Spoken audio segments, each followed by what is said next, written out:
तेलंगाना और देश के विकास से जुड़ी हजारों करोड़ रुपए की विकास परियोजनाओं का लोकार्पण और शिलान्यास किया है।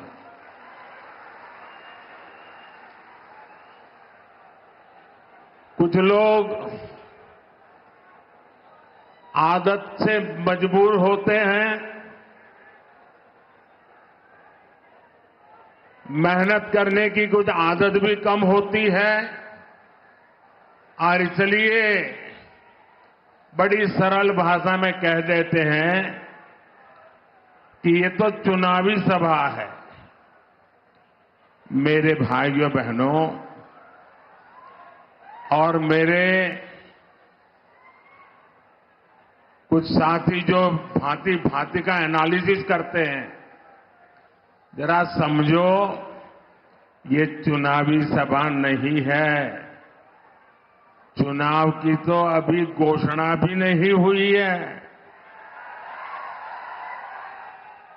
आज देश में विकास का जो उत्सव चल रहा है, उसमें मैं अपने तेलंगाना के भाइयों और बहनों के बीच ये विकास का उत्सव मनाने आया हूं। मेरी बात से आप सहमत हैं ना? सहमत हैं ना? इतनी बड़ी संख्या में माताएं बहनें आई हैं, आप सहमत हैं ना? मैं हिंदी बोलूंगा तो चलेगा ना? क्योंकि मैं तेलुगु में भाषण नहीं कर सकता हूं, लेकिन ये आपका प्यार है कि आप मेरी बात सुनना भी चाहते हैं, समझने का प्रयास भी करते हैं और फिर भी इतना प्यार देते हैं, इतना आशीर्वाद देते हैं। मैं आपका बहुत आभारी हूं। साथियों, बीजेपी की केंद्र सरकार किस स्पीड से और कितने बड़े स्केल से विकास उत्सव मना रही है, ये बताने के लिए मैं आपको और देश को, और ये जो बार बार चुनाव लिखते हैं ना, उनको खास मैं 15 दिन का हिसाब देता हूं। दे दूं आपको? मेरा 15 दिन का हिसाब दे दूं? देखिए 15 दिन में क्या क्या हुआ। 15 दिन में 2 IIT, 1 triple IIT DM, 3 IIM और 1 Indian institute of skills IIS, इसके कैंपस का लोकार्पण हुआ। 15 दिन में देश के अलग अलग राज्यों में 5 एम्स का लोकार्पण हुआ। 15 दिन में किसानों के लिए दुनिया की सबसे बड़ी स्टोरेज स्कीम शुरू हुई। 15 दिन में 18,000 कोऑपरेटिव्स के कंप्यूटराइजेशन के काम पर पूरा होने का लोकार्पण हुआ। 15 दिन में सिंदरी में देश के बड़े खाद कारखाने का लोकार्पण हुआ। 15 दिन में भारत के सबसे लंबे केबल आधारित ब्रिज का लोकार्पण हुआ है। 15 दिन में रेलवे से जुड़ी 2000 से अधिक परियोजनाओं का शिलान्यास और लोकार्पण हुआ। 15 दिन में ही ऑयल और गैस सेक्टर से जुड़े 1.5 लाख करोड़ रुपए से ज्यादा के प्रोजेक्ट देश को मिले हैं। 15 दिन में ही केजी बेसिन में फर्स्ट ऑयल का लोकार्पण हुआ है। वहां से निकले कच्चे तेल के पहले टैंकर को हरी झंडी दिखाई है। 15 दिन में ग्लोबल टेक्सटाइल इवेंट का उद्घाटन हुआ है। 15 दिन के ये काम आत्मनिर्भर भारत से विकसित भारत के निर्माण को और सशक्त कर रहे हैं। अब बताइए, ये विकास का उत्सव है कि नहीं है? ये लोगों के कल्याण का उत्सव है कि नहीं है? ये लोगों की भलाई का उत्सव है कि नहीं है? अरे चुनाव तो जब आएगा तब देखा जाएगा। मुझे तो देश को आगे बढ़ाना है। मैं सही बोल रहा हूं ना?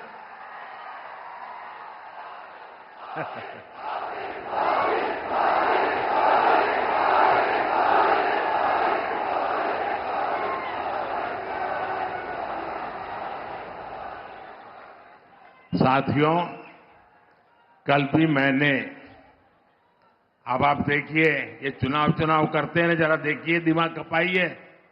कल भी मैंने दिन भर सभी मंत्री और भारत सरकार के सभी वरिष्ठ सचिव अधिकारी, यानी एक प्रकार से टॉप टीम, करीब 125 लोग, पूरा दिन भर उनके साथ बैठा और क्या किया? चुनाव की चर्चा नहीं की। वहां मैंने विकसित भारत निर्माण के लिए एक्शन प्लान पर एक एक मुद्दे की बारीकी से चर्चा की। विकसित भारत के एक्शन प्लान पर देश भर में 15 लाख लोग अब तक अपने सुझाव दे चुके हैं। 3,75,000 से ज्यादा स्टेक होल्डर्स अब तक इसमें सक्रिय रूप से जुड़े हैं। विकसित भारत के विजन को लेकर करीब 3,000 मीटिंग हो चुकी है। 3,000 मीटिंग। देश को विकसित बनाने के लिए दिन रात काम। करीब 1200 यूनिवर्सिटीज ने इसमें हिस्सा लिया है। बड़ी बात यह है कि इनमें अब तक करीब 11 लाख युवाओं ने हिस्सा लिया है, अपने मौलिक सुझाव दिए हैं, जो हमारे युवा विकसित भारत के सबसे बड़े निर्माता और सबसे बड़े लाभार्थी, ये हमारी बहुत बड़ी ताकत है। राष्ट्र के विकास के लिए भाजपा का यही कमिटमेंट है, जिसके कारण तेलंगाना के भी लोग पूरे जोश से कह रहे हैं। तेलंगाना के गांव से आवाज आ रही है। नौजवान भी बोल रहा है, बुजुर्ग भी बोल रहे हैं, महिलाएं भी बोल रही हैं, शहर वाले भी बोल रहे हैं, किसान भी बोल रहा है, मजदूर भी बोल रहा है। अब की बार 400 पार। अब की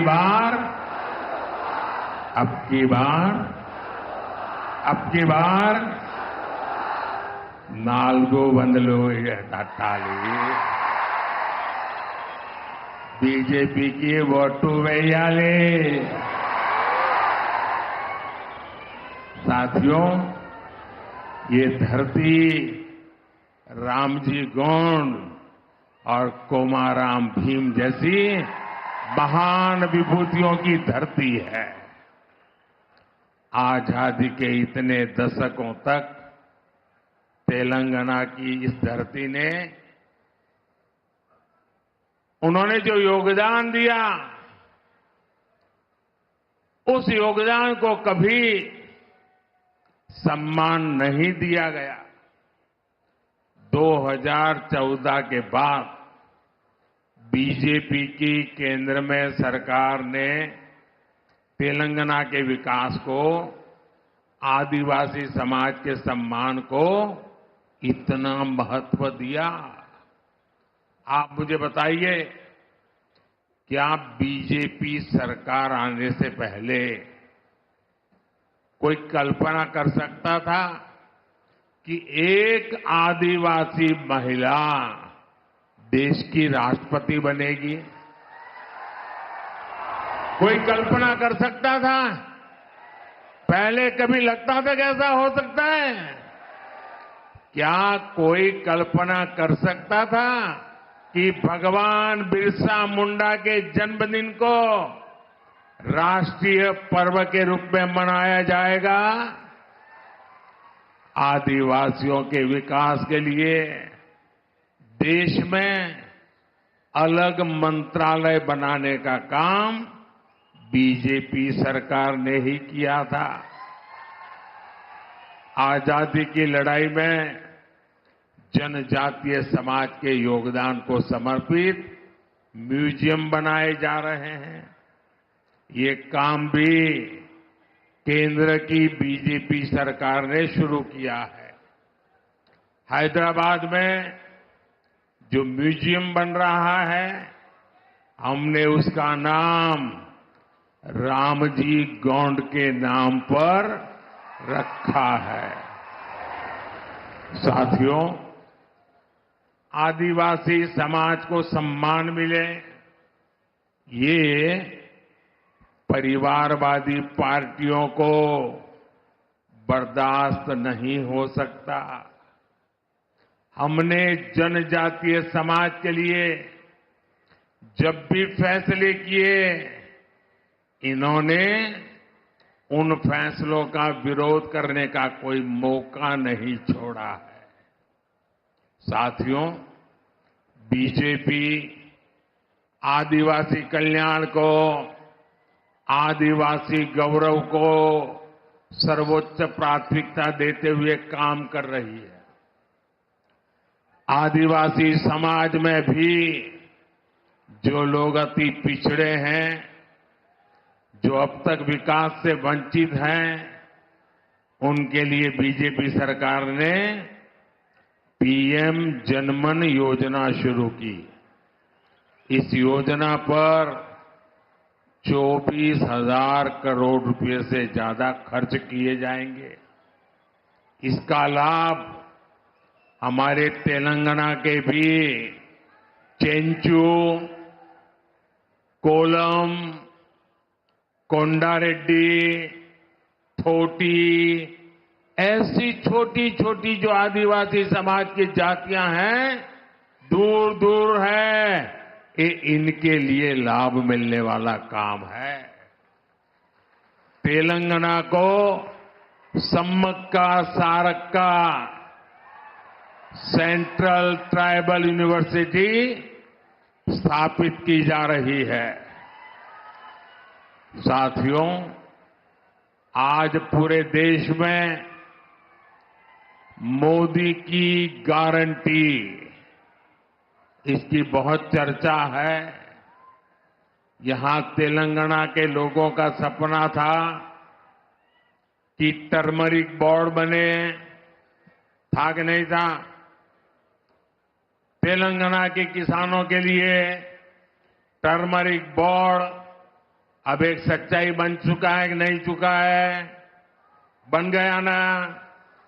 मैंने कहा था कपास के किसानों की हर तरह से मदद करेंगे। बीजेपी सरकार ने कपास की एमएसपी में रिकॉर्ड वृद्धि की है। आज देश में 7 मेगा टेक्सटाइल पार्क बन रहे हैं। उनमें से एक मेगा पार्क तेलंगाना में बन रहा है।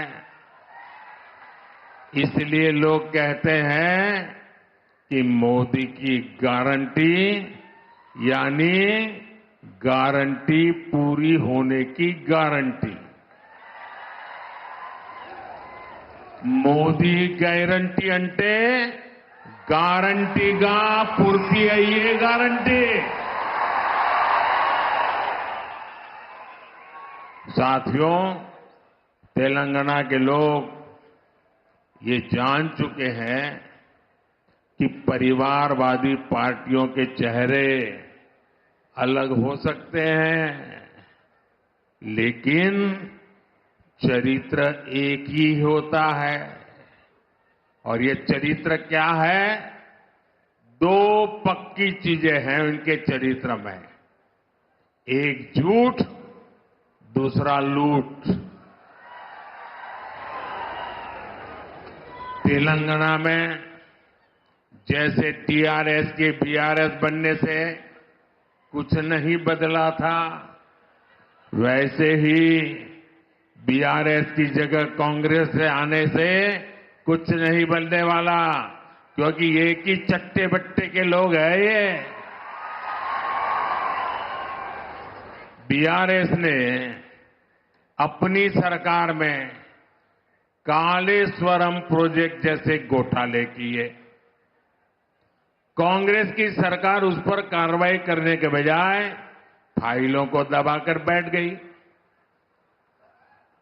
तुम भी भले हम भी भले, तुमने खाया मैं खाऊंगा,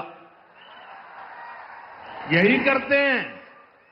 साथियों, भ्रष्टाचार, परिवारवाद और तुष्टीकरण में आकंठ डूबे इंडी गठबंधन के नेता बौखलाते जा रहे हैं। अब इन्होंने 2024 के चुनाव का अपना असली घोषणा पत्र निकाला है।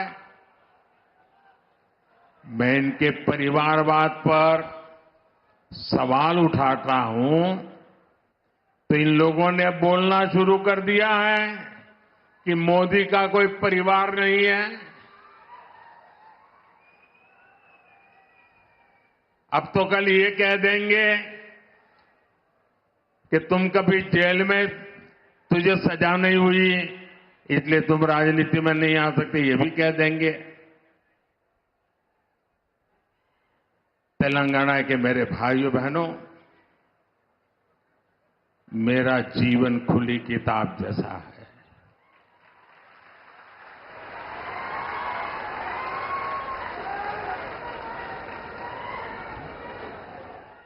आप मुझे देशवासी भली भांति जानते हैं, समझते हैं। मेरी पल पल की खबर देश रखता है और कभी मैं रात देर तक जब काम करता हूं और खबर बाहर निकल जाती है तो देश से लाखों लोग मुझे लिखते हैं, बताते हैं कि इतना काम मत करिए, कुछ आराम करिए। ये प्यार भाइयों बहनों, एक सपना लेकर के बचपन में घर छोड़ा था और जब मैंने अपना घर छोड़ा एक सपना लेकर के चला था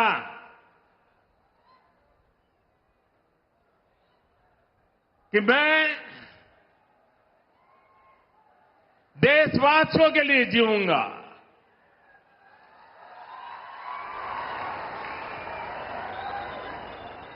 मेरा पल पल सिर्फ और सिर्फ आपके लिए होंगे। मेरा कोई निजी सपना नहीं होगा, आपके सपने, यही मेरा संकल्प होगा। और जिंदगी खपा दूंगा तो आपके सपनों को पूरा करने के लिए, आपके बच्चों के भविष्य को उज्जवल बनाने के लिए। और इसलिए देश के कोटि कोटि लोग मुझे अपना मानते हैं, अपने परिवार के सदस्य की तरह मुझे प्यार करते हैं। और इसलिए मैं कहता हूं 140 करोड़ देशवासी, यही मेरा परिवार है। ये नौजवान, यही मेरा परिवार है। आज देश की करोड़ों बेटियां, माताएं, बहनें, यही मोदी का परिवार है। आज देश का हर गरीब, ये मेरे परिवार है। आज देश के कोटि कोटि बच्चे, बुजुर्ग, ये मोदी का परिवार है।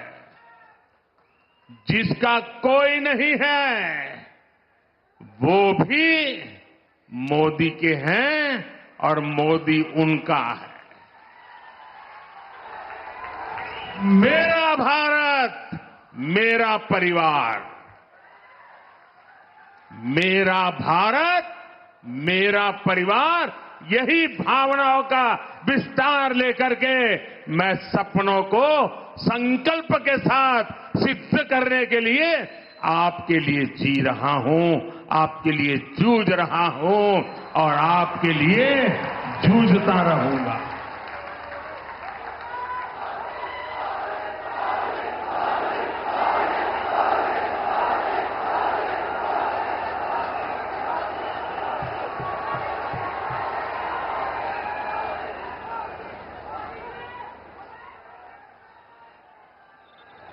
इसलिए आज पूरा देश एक सुर में कह रहा है, मैं हूं मोदी का परिवार। मैं हूं मोदी का परिवार। नैने मोदी कुटुंबम। आप भी मेरे साथ बोलिए, मैं हूं मोदी का परिवार। मैं हूं, मैं हूं, मैं हूं, मैं हूं नेने मोदी कुटुंबम। नेने, नेने, नेने। साथियों, आखिर में मैं तेलंगाना के लोगों को, देश के अन्य लोगों का एक संदेश भी देना चाहता हूं और गर्व से भरे हुए लोगों को मैं कहना चाहता हूं, राम मंदिर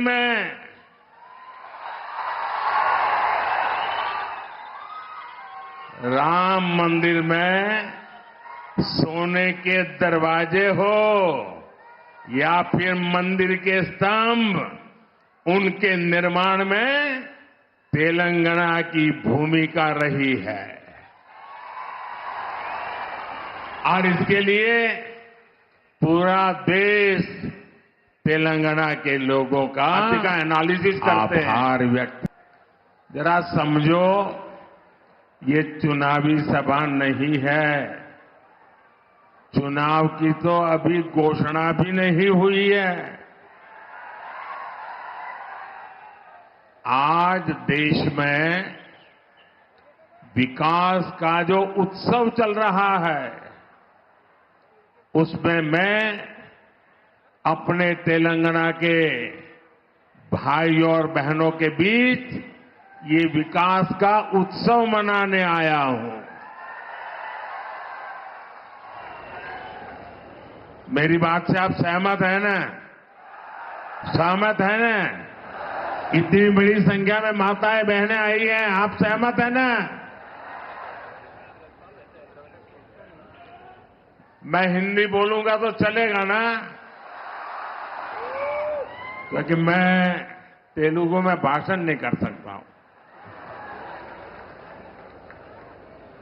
लेकिन ये आपका प्यार है कि आप मेरी बात सुनना भी चाहते हैं, समझने का प्रयास भी करते हैं और फिर भी इतना प्यार देते हैं, इतना आशीर्वाद देते हैं। मैं आपका बहुत आभारी हूं। साथियों, बीजेपी की केंद्र सरकार किस स्पीड से और कितने बड़े स्केल से विकास उत्सव मना रही है, ये बताने के लिए मैं आपको और देश को, और ये जो बार बार चुनाव लिखते हैं ना, उनको खास मैं 15 दिन का हिसाब देता हूं। दे दूं आपको? मेरा 15 दिन का हिसाब दे दूं? देखिए 15 दिन में क्या क्या हुआ। 15 दिन में 2 IIT, एक ट्रिपल IIT DM, 3 IIM और एक Indian institute of skills IIS इसके कैंपस का लोकार्पण हुआ।